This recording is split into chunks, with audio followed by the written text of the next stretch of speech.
Hi mga kamunggos, naway ligtas po tayong lahat. Kung walang importanteng lakad, mas mabuti manatili lang po tayo sa ating mga tahanan at mag-relax. Ano kaya kung magkape muna tayo?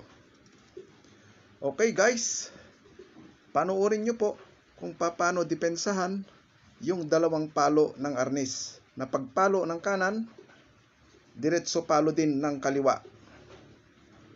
Okay guys, panoorin nyo po. Okay, position. Pagpalo, mabilis lang po ang retract.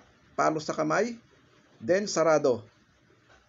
Pagpalo din ng kaliwa, mabilis din ang retract ng paa para maiwasan yung palo. Palo sa kamay, tusok sa leeg, pugot ulo sa paa, dublian mo sa taas.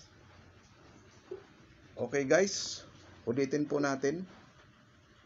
Medyo mabilis lang po ito ng konti para makapulot po kayo.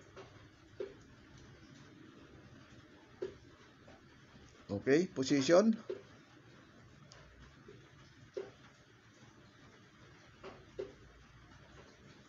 Pagpalo, yan, mabilis ang retract. Palo sa kamay. Then, retract ulit. Palo sa kamay, tusok sa leeg, pugot ulo, paa, doble sa taas.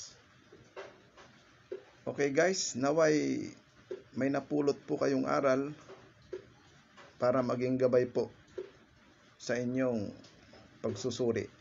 Salamat po sa panonood. Thank you.